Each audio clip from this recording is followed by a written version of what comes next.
Welcome back to Love That Dog. We are going to continue on with the book today. So, remember the last time we read together, Jack's teacher had posted his new poem up for others to see, and he was happy about it, wasn't he? He said it looked good on the yellow paper. So, before we start back with Jack, we're going to listen to the poem that Jack's teacher has chosen for him to listen to today. And the poem is called Street Music by Arnold Adolph. This city, the always noise grinding up from the subways underground, slamming from bus tires and taxi horns and engines of cars and trucks and all.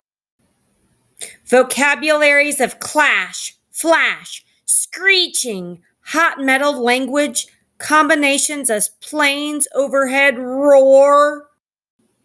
An orchestra of rolling drums and battle blasts assaulting my ears with the always noise of this city. Street music. So as I looked at this poem, Street Music, I noticed the structure is free verse. Free verse just means it doesn't rhyme, and none of his stanzas or lines rhyme. However, I did notice that the poet did some really weird things with his words. He kept stretching them out across the page and making stanzas in really odd places. He did also use a lot of onomatopoeias. Onomatopoeias are just words that sound like the sound that they're making, like clash and screeching. Those are the noises from the city. However, it wasn't until I turned the poem sideways that I truly understood why the author wrote it how he did. He wanted to space the words out so they would make the buildings from a city skyline. So not only did the author want to show his creativity in his words and his choice of words, but also in his design. Okay, so now we're back with Jack, February 15th. I like that poem we read today about the street music in the city.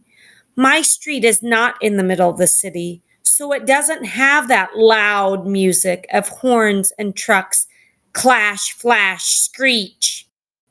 So see, Jack also noticed the onomatopoeia words.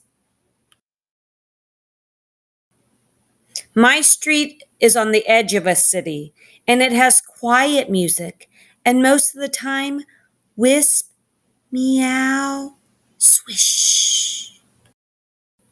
So see, Jack has added some onomatopoeia words of his own into his poem. My street is a thin one, with houses on both sides, and my house is the white one with the red door. So see, Jack is now trying to use that imagery that the author was using when he turned his poem sideways. He wants you to know that his house is tall and thin by making his letters tall and thin. But then he's also giving you some more imagery by telling you what color his house is along with what color his door is. These are all great things that authors do to paint pictures in your head. There is not too much traffic on my street, not like in the middle of a city. We play in the yards and sometimes in the street, but only if a grown-up or the big kids are out there too. And they'll shout, "Car!" if they see a car coming down our street.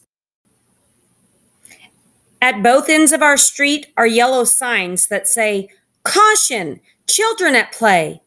But sometimes the cars pay no attention and speed down the road as if they're in a big hurry, with many miles to go before they sleep.